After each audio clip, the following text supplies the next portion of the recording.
Buenas, yo soy Rocío y hoy vamos a ver el tema 8 parte 1 o el tema 9, como lo queráis ver, que son las técnicas de medida de la psicología de la motivación.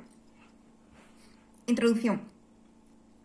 La motivación abarca distintos motivos de análisis en 4 niveles como son fisiológico, individual, social y filosófico. Las diversas técnicas de medida e investigación son 3 grandes grupos, que son técnicas basadas en la medición de conducta instrumental que manifiesta y observable, basadas en la medición de respuestas fisiológicas y basadas en la medición de estados subjetivos y sentimientos.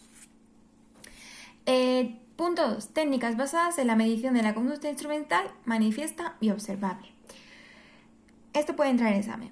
El presupuesto básico de empleo de estas técnicas en el estudio de la motivación es que dicho proceso, en este caso motivacional, de algún modo se puede inferir a partir de la conducta públicamente observable emitida espontáneamente por el sujeto, considerando la motivación como una fuerza motriz. Desde este ámbito destacan los siguientes parámetros de medida de la conducta motivada. La tasa de respuesta, que se refiere al número de veces que una respuesta se emite durante un periodo de tiempo. La frecuencia de emisión, que se infiere en las mismas condiciones. La motivación es mayor cuantas más veces se ejecuta la conducta. Es decir, cuantos más días juega el pádel, hay una mayor motivación. Esto infiere a una mayor motivación. Número de aciertos y errores. Se infiere el grado de eficiencia en que la realización de una tarea o conducta. Si un sujeto presenta un alto grado de exactitud o eficacia en la realización de una tarea o conducta, existe una alta motivación. Acciones de libre elección. Una situación de libre elección es aquella en la que existen varias posibilidades de respuesta y libremente se opta por una. La elección del sujeto deja entrever sus intereses o motivaciones. Y la última es el tiempo de reacción. Le llamamos TR también, que puede entrar en examen, que es una medida temporal que está utilizado como variable dependiente y es una medida de tiempo de ejecución. El tiempo de reacción hace referencia al tiempo que transcurre desde que un sujeto se le presenta un estímulo hasta que dicho sujeto inicie su respuesta. Se ha demostrado que la observación del tiempo de reacción pequeños en la realización de una tarea, o sea, controlando las demás condiciones, es un indicador de alta motivación. Y otras medidas conductuales relacionadas son la persistencia, que es el tiempo dedicado o cantidad de veces que insiste en la tarea, y el esfuerzo, que es mostrando la realización de la tarea. Bien, valoración de las técnicas de medición de la conducta en cuanto a su utilización en la investigación motivacional básica. Representan rigurosidad metodológica y son medidas que tienen 2 limitaciones. Esta puede entrar en examen, que son los datos obtenidos de tiempo de reacción presentan una gran variabilidad debido a las variables situacionales del sujeto, como a las diferencias individuales que nada tienen que ver con la motivación. Y otro puntito es difícil definir con exactitud lo que son aciertos y lo que son errores. Vale, aparte. Hay unas instrucciones claras que se le deben dar al sujeto sobre su tarea. Se introducen a través de ensayos de práctica, en los que cada sujeto sea su propio control para solventar el problema de las diferencias individuales. Punto 3. Técnica basada en la medición de respuestas fisiológicas. Esto puede entrar en el examen y es que la psicología fisiológica, mediante la intervención sobre el sistema nervioso, intenta explicar los cambios en el organismo durante el desarrollo de la conducta. Desde la perspectiva motivacional, manipulando el sistema nervioso, intenta investigar cómo los cambios en la motivación se traducen en el funcionamiento de determinados mecanismos endocrinos y neuronales. Hay una importante pregunta de examen que sería la diferencia entre psicología fisiológica y psicofisiología. Y todo esto puede entrar en el examen, como es, pues, su utilización supone la manipulación de una variable fisiológica. La psicofisiología es sin intervención sobre el sistema nervioso, se preocupa por conocer qué cambios fisiológicos se producen ante determinadas situaciones estimulares.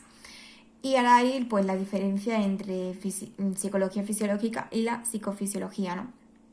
Y es que la psicología fisiológica interviene sobre el sistema nervioso, la psicofisiología no.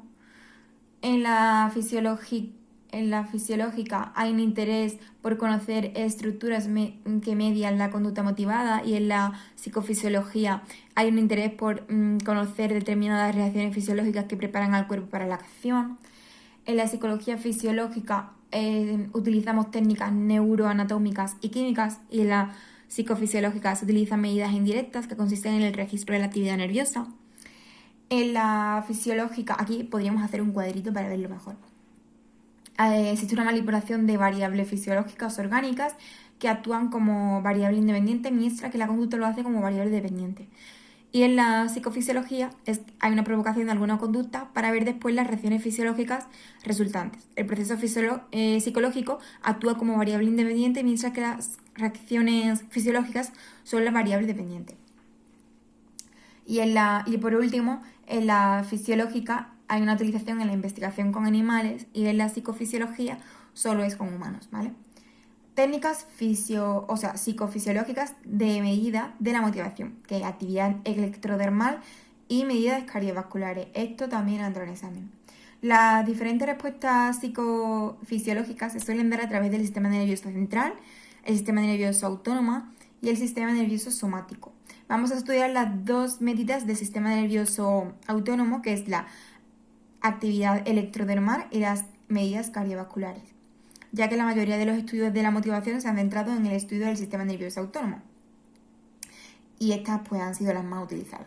La rama simpática del sistema nervioso autónomo es la que prepara al organismo para la acción, y el concepto de activación implica de alguna manera la preparación para la acción.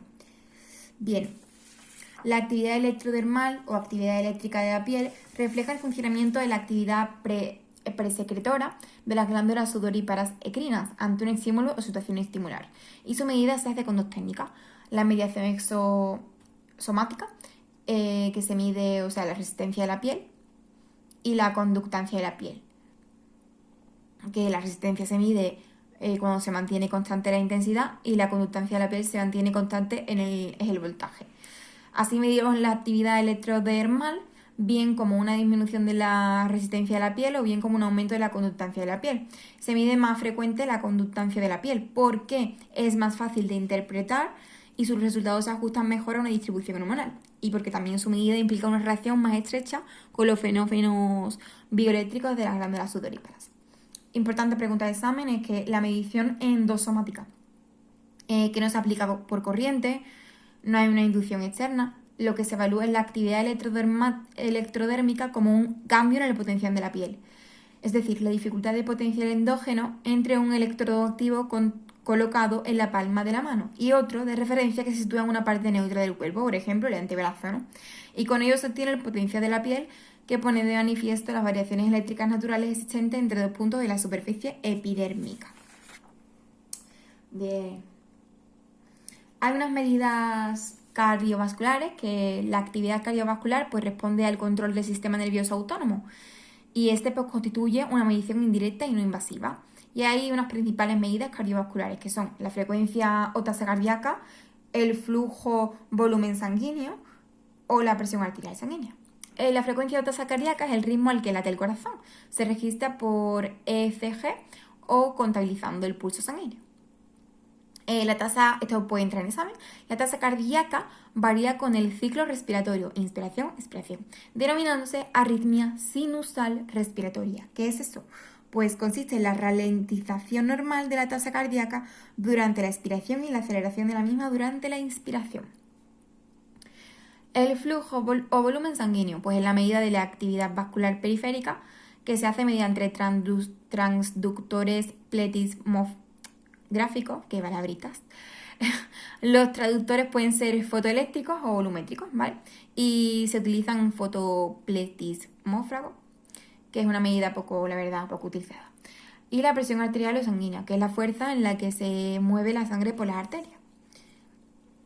En su punto más bajo hablamos de diastólisis y en el más alto sistólica.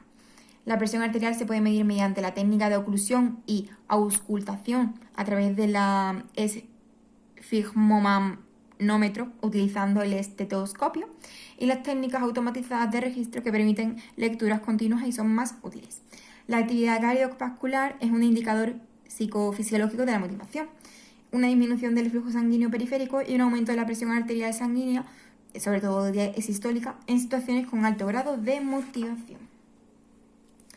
Bien, valoración de las técnicas psicofisiológicas en cuanto a su utilización en la investigación motivacional básica. Pues pregunta examen, que son limitaciones y críticas de estas medidas. Pues, ¿cuáles son las limitaciones y críticas? Que son medidas indirectas, que actúan como correlatos psicofisiológicos de diversos procesos, es decir, de otros procesos psicológicos como atencionales, perceptuales y emocionales. Y su significado psicológico es muy cuestionable. Una misma medida psicofisiológica puede tener distintas interpretaciones. Eso lo tenemos claro. Punto 4. Técnicas basadas en la medición de estados subjetivos y sentimientos. El autoinforme puede entrar en examen, ¿vale? Que están basados en la observación o la introspección. En el campo de la investigación, los autoinformes se han utilizado al menos con 3 finalidades de estudio. Y esto ha entrado, que es identificar la estructura motivacional básica de la personalidad y buscar analizar cuáles son los motivos básicos o fundamentales que comparten todos los seres humanos. Hasta ahí más o menos, ¿vale? Lo demás puede entrar, pero la que más ha entrado pues es esta primera. Luego está la interacción sujeto-ambiente, que en considerar cómo las personas difieren en los motivos específicos y cómo ello contribuye a la aparición de diferentes comportamentales como las que observamos entre los seres humanos. Y la medición casualidad, que es identificar los mecanismos mediadores que actúan en los fenómenos investigados. Valoración de las técnicas de medición de estados subjetivos en cuanto a su utilización en la investigación motivacional básica. Limitaciones y críticas. No tienen total validez como indicadores de los estados internos, es decir, una misma persona puede utilizar distintos nombres para describir un mismo estado, o diferentes personas pueden utilizar diferentes denominaciones. También hay una deseabilidad social y de autodecepción. Se incluyen escalas de mentira o deseabilidad en los cuestionarios. Y también afectan a las respuestas del sujeto las propias características de la prueba. Y hasta aquí el tema 9 o el tema 8 de la parte 1. Yo lo llamo el tema 9, he compuesto mi materia de 10 temas, más fácil para verlo así, para mí. Y espero que, como estos 2 últimos son cortitos, pues que ya estéis a la meta final y podáis con ello. Mucha suerte.